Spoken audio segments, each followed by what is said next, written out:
കുറേയധികം മാസങ്ങളായി യുവനേതാവ് രാഹുൽ മാങ്കൂട്ടം ചില പ്രത്യേക കൂട്ടർക്ക് സ്ഥിരമിരയാണ്. മാസങ്ങൾക്ക് മുൻപ് ആരോപണമുയരുകയും പിന്നീട് തെളിവുകളുടെ അഭാവത്തിൽ കേസിന്റെ വീര്യം കെട്ടടങ്ങുകയുമായിരുന്നു.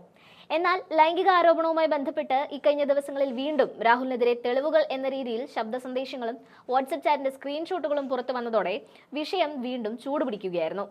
അതേ തുടർന്ന് കോൺഗ്രസ് നേതൃത്വത്തിലടക്കം വലിയ പൊട്ടിത്തെറികളാണ് ഉണ്ടായത്. രാഹുലിനെ തള്ളിപ്പറഞ്ഞും ചേർത്ത് നിർത്തിയും ഒരുപാട് അഭിപ്രായങ്ങൾ ഇതിനോടകം തന്നെ പുറത്തു വന്നതാണ്.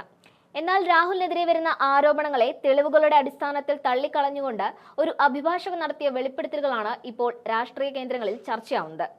സത്യങ്ങൾ ഒരിക്കലും മറഞ്ഞിരിക്കില്ലെന്നും കള്ളങ്ങൾ എന്നെന്നും സംരക്ഷിക്കപ്പെടുകയില്ലെന്നും പറഞ്ഞുകൊണ്ടാണ് അഭിഭാഷകയായ അഡ്വക്കേറ്റ് ദീപ ജോസഫ് തന്റെ ഫേസ്ബുക്ക് കുറിപ്പ് ആരംഭിക്കുന്നത്. ഇനിയൊരു വ്യാജഗർഭം, സ്നേഹം, വിവാഹം കഥകളുമായി ഒരുത്തിയും വരരുത്. നിങ്ങളുടെയൊക്കെ ചീഞ്ഞളിഞ്ഞ ജീവിതം കാരണം യഥാർത്ഥ ഇരയ്ക്ക് നീതി കിട്ടാതെ പോകുന്നുവെന്നും അവർ തന്റെ ഫേസ്ബുക്ക് പോസ്റ്റിൽ വ്യക്തമായി രേഖപ്പെടുത്തിയിട്ടുണ്ട്.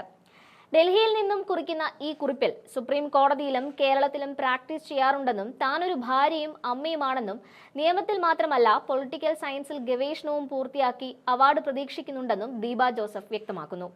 തന്റെ ഡിഗ്രിയെക്കുറിച്ചോ കോടതിയിലെ പ്രവർത്തനങ്ങളെക്കുറിച്ചോ സംശയം ഉന്നയിക്കുന്നവർക്ക് വേണ്ടിയാണ് ഇത്രയും വിവരങ്ങൾ പങ്കുവച്ചതെന്നും തന്റെ ജന്മം തന്നെ സത്യത്തിനും നീതിക്കും വേണ്ടിയാണെന്ന് താൻ തിരിച്ചറിയുന്നുവെന്നും അഭിഭാഷക കുറിക്കുന്നു.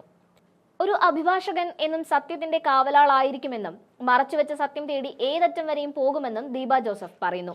തന്റെ സത്യം തേടിയുള്ള യാത്ര അവസാനിച്ചുവെന്നും ആ സത്യം താൻ വെളിപ്പെടുത്താൻ പോവുകയാണെന്നും പോസ്റ്റിൽ അവർ പ്രഖ്യാപിക്കുന്നു. മീഡിയയിൽ വരുന്ന വാർത്തകളിൽ സത്യമില്ല എന്ന യാഥാർത്ഥ്യവും ഇതോടെ തെളിയുമെന്നും അവർ കൂട്ടിച്ചേർക്കുന്നു.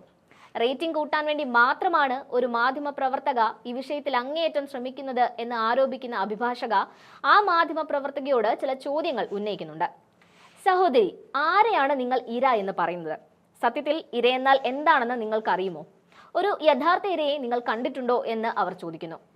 രാഹുൽ മാങ്കൂട്ടത്തിനെതിരെ ഉണ്ടാകുന്ന ഈ ആരോപണങ്ങളൊക്കെയും അദ്ദേഹത്തെ ഹണി ട്രാപ്പിൽ പെടുത്തുക എന്ന ലക്ഷ്യത്തോടെയാണ് അരങ്ങേറുന്നതെന്ന ധ്വനിയും തന്റെ പോസ്റ്റിലൂടെ അവർ വ്യക്തമാക്കുന്നുണ്ട്. ഇനിയും മാധ്യമങ്ങൾ രാഹുലിനെ പ്രതിക്കൂട്ടിൽ നിർത്താൻ ശ്രമിച്ചാൽ ഒന്നും അറിയാതെ ഇര എന്ന് വിശേഷിപ്പിക്കുന്ന ആ യുവതിയുടെ മുഴുവൻ ചരിത്രവും തനിക്ക് ലോകത്തോട് പറയേണ്ടി വരുമെന്നും അഭിഭാഷക മുന്നറിയിപ്പ് നൽകുന്നു. സത്യത്തിൽ ആ യുവതിക്ക് രാഹുലിനെതിരെ പരാതിയില്ലെന്നും ഉണ്ടാവില്ലെന്നും ദീപ ജോസഫ് പറയുന്നു. കാരണം ആ യുവതി വിവാഹിതയാണ്. അവർ 1 വർഷത്തിൽ ഏറെയായി വിവാഹിതയാണെന്നും മാധ്യമപ്രവർത്തകയായി ജോലി ചെയ്യുന്ന അവർക്ക് വിവാഹബന്ധം നിലവിലുണ്ട് എന്നും അഭിഭാഷക പറയുന്നു. സത്യത്തിൽ ഇര അവളെ കെട്ടിയ ആ പാവം ചെക്കനാണെന്നും അഭിഭാഷക പറയുന്നുണ്ട്. ഒന്നുമില്ലാത്ത ബ്രോക്കൻ ഫാമിലിയിൽ നിന്ന് ലക്ഷങ്ങൾ മുടക്കി കല്യാണം കഴിച്ചു ചതിക്കപ്പെട്ട ആ പാവം പയ്യനാണ് യഥാർത്ഥ ഇര. ഇതിന് ഫോട്ടോ സഹിതം തെളിവുകളുണ്ടെന്നും ദീപ ജോസഫ് കൂട്ടിച്ചേർക്കുന്നു. ഈ വിവാദത്തിന് പിന്നിൽ രാഷ്ട്രീയ ലക്ഷ്യങ്ങളുണ്ടെന്നും അഭിഭാഷക ആരോപിക്കുന്നുണ്ട്. CPI, CPIM തങ്ങളുടെ അഴിമതി കഥകളും ഭരണനിഷ്ക്രിയത്വവും മൂടിവെക്കാനാണ് ഈ കഥകൾ പ്രചരിപ്പിക്കാൻ ശ്രമിക്കുന്നതെങ്കിൽ കോൺഗ്രസ് നേതൃത്വത്തിന്റെ ഉദ്ദേശം തലയ്ക്കുമീതെ വളർന്നാൽ വെട്ടിക്കളയണം എന്നാണ്. കാരണം രാഹുൽ കഴിവുള്ളവനാണെന്നും അവർ പറയുന്നു. ഇത്രയും മോശക്കാരനായി ചിത്രീകരിക്കുമ്പോഴും രാഹുൽ ഒന്നും മറുത്തു പറഞ്ഞില്ലെന്നും അവളെ അപമാനിച്ചില്ലെന്നും ദീപ ജോസഫ് ചൂണ്ടിക്കാട്ടുന്നു. ഗർഭകഥകൾ ഇനി എന്തിനാണ് മാധ്യമങ്ങൾ പറയുന്നതെന്ന് ചോദിക്കുന്ന ദീപ ജോസഫ് ഇരയല്ല, മഹാഫ്രോഡാണ് ഈ ആരോപണത്തിന് പിന്നിലെന്ന് ശക്തമായി വാദിക്കുന്നു. എടി കൊച്ചെ, നീ ധൈര്യമായി കേസുകൊട്, മാധ്യമ വിചാരണ നിർത്തൂ എന്നും അവർ വെല്ലുവിളിക്കുന്നു. അതല്ല, കള്ളക്കളികൾ താൻ തന്നെ പരസ്യപ്പെടുത്തണമെന്നാണ് ആ യുവതി ആഗ്രഹിക്കുന്നതെങ്കിൽ താൻ ഒരുക്കമാണെന്നും ദീപ ജോസഫ് പറയുന്നു.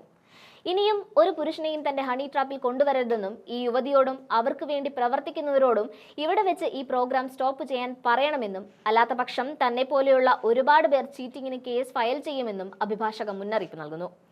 ചതിക്കപ്പെട്ട സ്ത്രീ ഒരിക്കലും പരാതി പറയാൻ വർഷങ്ങൾ കാത്തിരുന്ന സീരിയൽ ഗർഭകഥ പറയില്ല എന്നും അവർ പറയുന്നുണ്ട്. ഈ കള്ള ഗർഭകഥ ഇവിടെ അവസാനിക്കണമെന്നും അത് തുടർന്നാൽ താൻ സർവ്വ ഫോട്ടോയും സോഷ്യൽ മീഡിയയിൽ പബ്ലിഷ് ചെയ്ത് കഥകൾ പൊളിക്കുമെന്നും ദീപ ജോസഫ് മുന്നറിയിപ്പ് നൽകുന്നു. പണവും പ്രതാപവും പദവിയുമുള്ള പുരുഷനെ മാത്രം തേടിയെത്തുന്ന രംഭമേനക തിലോത്തമമാരെ സൂക്ഷിക്കണം എന്ന ഒരു മുന്നറിയിപ്പോടെയാണ് അഭിഭാഷക തന്റെ കുറിപ്പ് അവസാനിപ്പിക്കുന്നത്. ശബരിമല വിഷയം പൂഴ്ത്തിവെക്കാനും ജനങ്ങളുടെ ശ്രദ്ധ തിരിച്ചുവിടാനുമുള്ള CPIMന്റെ നീക്കമാണ് രാഹുൽ വിഷയമെന്ന കോൺഗ്രസ് നേതാക്കളുടെ വാദം ശരിയാകുന്ന തരത്തിലാണ് അഡ്വക്കേറ്റ് ദീപ തോമസിന്റെ ഫേസ്ബുക്ക് പോസ്റ്റ്.